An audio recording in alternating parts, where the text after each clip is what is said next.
ವಿಧಾನಸಭೆಯಿಂದ ಪರಿಷತ್ಗೆ ಸದಸ್ಯರ ಆಯ್ಕೆಗೆ ಬಿಜೆಪಿ ಸಿದ್ಧತೆಯನ್ನ ಮಾಡಿಕೊಂಡಿದೆ. ಎಂಎಲ್ಸಿ ಚುನಾವಣೆ ಸಂಬಂಧ ನಾಳೆ ಕೋರ್ ಕಮಿಟಿ ಸಭೆಯನ್ನ ಕರೆದಿದೆ.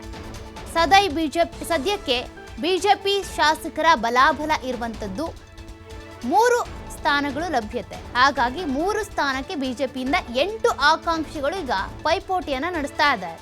ಬಿಎಸ್ ಯಡಿಯೂರಪ್ಪ ಹಾಗೂ ಆರ್ಎಸ್ಎಸ್ ಮೂಲಕ ಪರಿಷತ್ ಪ್ರವೇಶ ಮಾಡಬೇಕು ಅಂತ ಒಂದಷ್ಟು ಹಗ್ಗ ಜಗ್ಗಾಟವನ್ನ ನಡೆಸ್ತಾ ಇದ್ದಾರೆ. 3 ಸ್ಥಾನಗಳಿಗೆ ಒಟ್ಟು 8 ಆಕಾಂಕ್ಷಿಗಳು ಪೈಪೋಟಿಯಲ್ಲಿದ್ದಾರೆ. C T Ravi, MLC Ravikumar, Lingaraj Patil, BBMP ಮಾಜಿ mayor S Harish, A Ramdas, Pratap Simha, Reena Prakash, Malkapure ಸೀಟ್ಗಳಿಗಾಗಿ ಲಾಬಿಯನ್ನ ನಡೆಸ್ತಾ ಇದ್ದಾರೆ. ಬಿಎಸ್ ಯಡಿಯೂರಪ್ಪ ಹಾಗೂ ಆರ್ಎಸ್ಎಸ್ನ ಮೂಲಕ ಸೀಟ್ ಪಡ್ಕೊಳ್ಬೇಕು ಅನ್ನುವಂತಹ ನಿಟ್ಟಿನಲ್ಲಿ ಒಂದಷ್ಟು ಲಾಬಿ ಮಾಡ್ತಾ ಇದ್ದಾರೆ. ಕೋರ್ ಕಮಿಟಿ ಮೀಟಿಂಗ್ನಲ್ಲಿ ಬಿಎಸ್ ಯಡಿಯೂರಪ್ಪ, ಜಗದೀಶ್ ಶೆಟ್ಟರ್, ಸದಾನಂದ ಗೌಡ ಭಾಗಿಯಾಗ್ತಾರೆ. ಕೋರ್ ಕಮಿಟಿ ಸದಸ್ಯರ ಮನೆಗೆ ಎಡಕಾಡ್ತಾ ಇದ್ದಾರೆ ಆಕಾಂಕ್ಷಿಗಳು. ಒಟ್ಟು 8 ಆಕಾಂಕ್ಷಿಗಳಿದ್ದಾರೆ. ತಮಗೆ ಸೀಟ್ ಸಿಗಬೇಕು ಅನ್ನುವಂಥ ನಿಟ್ಟಿನಲ್ಲಿ ಒಂದಷ್ಟು ಪೈಪೋಟಿ ನಡೀತಾ ಇದೆ. ಪ್ರಬಲ ನಾಯಕರ ಮೂಲಕ ಲಾಬಿಯನ್ನು ಕೂಡ ಮಾಡ್ತಾ ಇದ್ದಾರೆ. ಎಂಎಲ್ಸಿ ಟಿಕೆಟ್ಗಾಗಿ ಇರುವಂಥ ಪೈಪೋಟಿ 3 ಸ್ಥಾನ ಇದೆ, 8 ಆಕಾಂಕ್ಷಿಗಳಿದ್ದಾರೆ. ರವಿಕುಮಾರ್ ಕೂಡ ಟಿಕೆಟ್ನ ಆಕಾಂಕ್ಷಿ, ಲಿಂಗರಾಜ್ ಪಾಟೀಲ್ ಕೂಡ ಟಿಕೆಟ್ ಆಕಾಂಕ್ಷಿ, ಇತ್ತ ಎ ರಾಮದಾಸ್, ಪ್ರತಾಪ್ ಸಿಂಹ ಇವರಿಬ್ಬರು ಕೂಡ ಟಿಕೆಟ್ನ ಆಕಾಂಕ್ಷಿನೇ. ಇರುವಂಥ ಸ್ಥಾನಗಳು 3 ಬಿಜೆಪಿಗೆ ಲಭ್ಯವಾಗುವಂಥದ್ದು. ಅದರಲ್ಲಿ 8 ಆಕಾಂಕ್ಷಿಗಳಿದ್ದಾರೆ. ರೀನಾ ಪ್ರಕಾಶ್ ಅವರು ಕೂಡ ಈ ಒಂದು ರೇಸ್ನಲ್ಲಿದ್ದಾರೆ. ತಮಗೂ ಕೂಡ ಟಿಕೆಟ್ ಸಿಗುತ್ತೆ ಅನ್ನುವಂಥ ಆಕಾಂಕ್ಷಿಯಾಗಿದ್ದಾರೆ. ಸಿಟಿ ರವಿ, ಎಸ್ ಹರೀಶ್, ಪ್ರತಾಪ್ ಸಿಂಹ, ರೀನಾ ಇವರೆಲ್ಲರೂ ಕೂಡ ಒಟ್ಟು ಒಂದು 8 ಜನ ಲಾಬಿಯನ್ನು ನಡೆಸ್ತಾ ಇದ್ದಾರೆ ಈ ಟಿಕೆಟ್ಗಾಗಿ, ಇರುವಂತಹ 3 ಸ್ಥಾನಗಳಿಗಾಗಿ. ಯಾರಿಗೆ ಹಾಗಾದರೆ ಸಿಗುತ್ತೆ ಸ್ಥಾನ ಅಂತ ಬಿಎಸ್ ಯಡಿಯೂರಪ್ಪ ಹಾಗೂ ಆರ್ಎಸ್ಎಸ್ ಮೂಲಕ ಹೋಗೋದಕ್ಕೆ ಟ್ರೈ ಮಾಡ್ತಾ ಇದ್ದಾರೆ.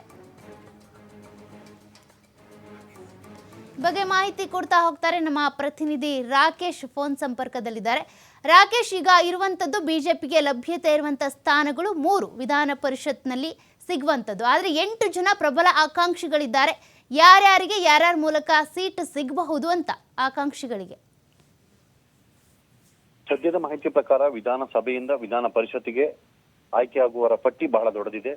ಬಿಜೆಪಿಯಲ್ಲಿ ಅದರಲ್ಲೂ ಇರುವಂತಹ 3 ಸ್ಥಾನಗಳಿಗೆ 8ಕ್ಕಿಂತಲೂ ಹೆಚ್ಚು ಮಂದಿ ಅಭ್ಯರ್ಥಿಗಳು ಸ್ಪರ್ಧಾಕಾಂಕ್ಷಿಗಳಾಗಿ ಕಣಕ್ಕಿಳಿಯುವಂತಹ ನಿರ್ಧಾರವನ್ನು ಮಾಡಿಕೊಂಡಿದ್ದಾರೆ.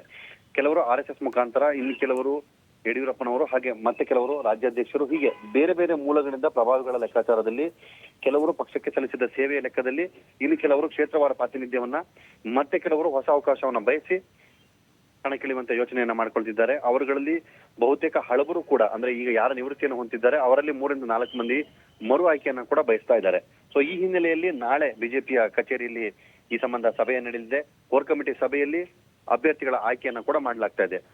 ಸದ್ಯಕ್ಕೆ ಇದುವರೆಗಿನ ಮಾಹಿತಿಗಳ ಪ್ರಕಾರ ಪ್ರಬಲವಾಗಿ ಇರುವಂತಹವರ ಹೆಸರುಗಳ ಪೈಕಿ ಸಿಟಿ ರವಿ, ಹಾಗೆ ಮಾಜಿ ಸಚಿವರಾದಂತಹ ಮೈಸೂರಿನ ಎ ರಾಮದಾಸ್ ಮತ್ತು ಪ್ರತಾಪ್ ಸಿಂಹ ಅವರ ಹೆಸರುಗಳು ಮುಂಚೂಣಿಯಲ್ಲಿದೆ. ಜೊತೆಗೆ ಮರು ಆಯ್ಕೆ ಬಯಸಿರುವಂತಹ ರವಿಕುಮಾರ್ ಅವರ ಹೆಸರುಗಳು ಕೂಡ ಮುಂಚೂಣಿಯಲ್ಲಿ ಕೇಳಿ ಬರ್ತಾ ಇದೆ.